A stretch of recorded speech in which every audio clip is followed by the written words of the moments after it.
సమాజాన్ని చైతన్యవంతం చేసే కార్యక్రమాలు చేపట్టి అభివృద్ధి దిశగా ముందుకు సాగాలని మాజీ DGP doctor CN Gopinath Reddy IPS సూచించారు. కళా సాంస్కృతిక కార్యకలాపాలను ప్రోత్సహించే లక్ష్యంతో ఏర్పాటైన కేవీకే ఫైన్ ఆర్ట్స్ మెలోడీస్ సాంస్కృతిక సంస్థను ఆయన స్టార్ 9 టీవీ సీఈఓ షాబుద్దీన్తో కలిసి ప్రారంభించారు. హిమాయత్ నగర్లోని శారదా కల్చరల్ స్టూడియోలో సంస్థ వ్యవస్థాపక అధ్యక్షుడు కృష్ణమోహన్ ఆధ్వర్యంలో జరిగిన ఈ కార్యక్రమంలో doctor Enugu Narasimha Reddy, IAS Canara bank DGM R Srinivasa Rao, doctor Vamsi Ramaraju అతిథులుగా పాల్గొన్నారు. ఈ సందర్భంగా డాక్టర్ గోపీనాథ్ రెడ్డి మాట్లాడుతూ వినూత్న కార్యక్రమాలతో సంస్థ దినదినాభివృద్ధి చెందాలని ఆకాంక్షించారు.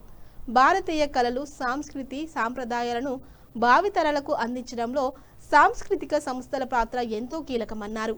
కళా సంస్థలకు సహకరిస్తున్న కెనరా బ్యాంక్ సేవలను అభినందించారు. స్టార్ 9 టీవీ సీఈఓ షాబుద్దీన్ మాట్లాడుతూ ఔత్సాహిక కళాకారులకు వేదిక కల్పిస్తూ వారి ప్రతిభను వెలికితీసే దిశగా కేవీకే ఫైన్ ఆర్ట్స్ మంచి సేవలు అందించాలని ఆకాంక్షించారు. ఈ కార్యక్రమంలో నిర్వహించిన పలు సాంస్కృతిక ప్రదర్శనలు ప్రేక్షకులను ఆకట్టుకున్నాయి.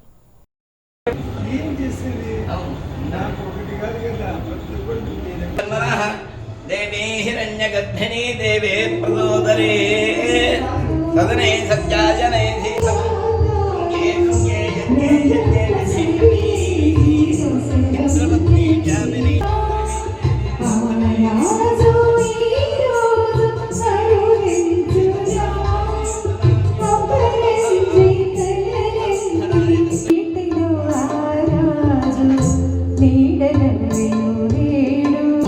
డాక్టర్ సిఎన్ గోపీనాథ్ రెడ్డి గారు ఐపీఎస్ ఆఫీసర్.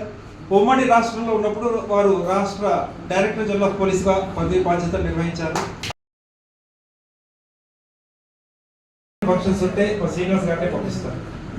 ఈ స్టార్ 9లో గోపీనాథ్ రెడ్డి గారు నన్ను పంపిస్తారు, అట్లాగా TV5 వారు వారిని పంపిస్తారు.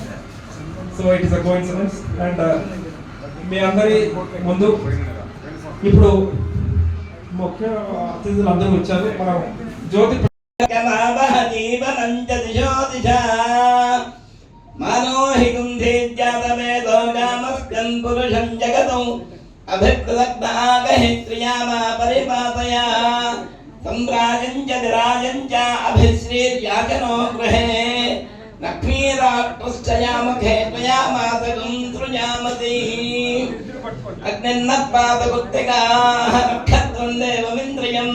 ఇదమాతాం విచక్షణం హరినా సంజోహోదన యస్య భాంతిరత్మయో యస్య కేతవ రక్షించదగ్గ రోజులు KVK fine arts and melodies సంస్థ పురుడుపోతున్న రోజులు.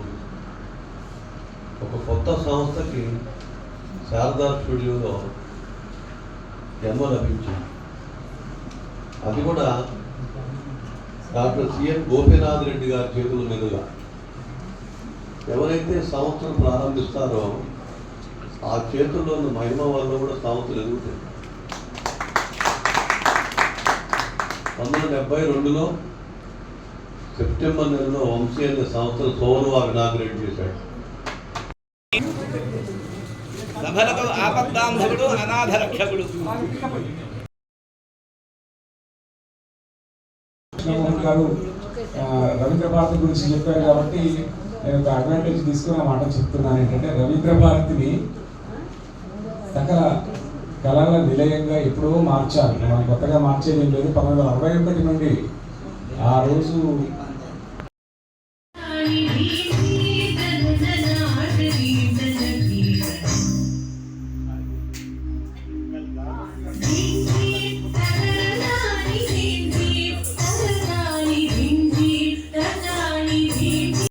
సౌభాగ్యాన్ని ప్రసాదించమని, అంతేకాకుండా వారి ద్వారా సమాజానికి స్ఫూర్తిదాయకమైన సేవలు అందించిన భాగ్యాన్ని ప్రసాదించమని వారికి భగవంతుని మంగళాశాసనాలు, ఆశీస్సులు సర్వవేళలా కలిగి ఉండాలని భగవంతుడిని ప్రార్థిస్తూ ఇంత మంచి కార్యక్రమాన్ని రప్పించి మరి మిమ్మల్ని కలుసుకునే భాగ్యాన్ని కల్పించినటువంటి ప్రచ్ఛన్నంగా మా షాబుద్దీన్ ఆయన నన్ను నిద్రపోనీయకుండా ఈ కార్యక్రమం రప్పించడానికి శతవిధాల ప్రయత్నం చేశారు, ప్రత్యక్షంగా వెంకటకృష్ణ గారు.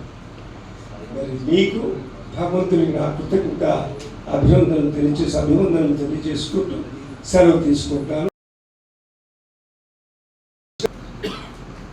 కుడి భుజం ఎడభుజం, కుడి భుజం ఇక్కడ, ఎడమ భుజం అక్కడ పెట్టి అదేమన్నా చూసుకోండి. కుడి ఎడమ, కుడి భుజం ఇటు, కుడి భుజం ఎడమ భుజం అటు. శ్రీలత గారికి, జ్యోతిర్మయికి వారందరినీ గుర్తించి వారికి మంచి మంచి వేదికలపైన అవకాశం కల్పించి, అలాగే వారి యొక్క శక్తి సామర్థ్యాలను గుర్తించి వారికి ఇంకా మంచి మంచి అవకాశాలు ఈ కేవీకే ఫైనాన్స్ ద్వారా కల్పించాలని కోరుకుంటున్నాను.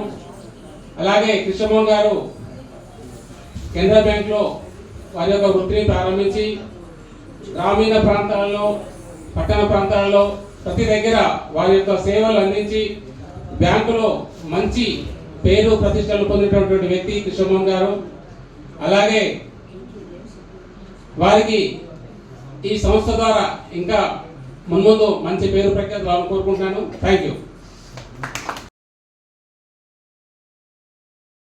అలాగా గురువులుగా ఎదుగుతారు అంటే మాకంటే ఎక్కువ ఆపర్చునిటీస్ వాళ్ళకు ఉండాలి. నేను దాదాపుగా 2000 పైన ప్రదర్శనలు చేశాను దేశ విదేశాల్లో.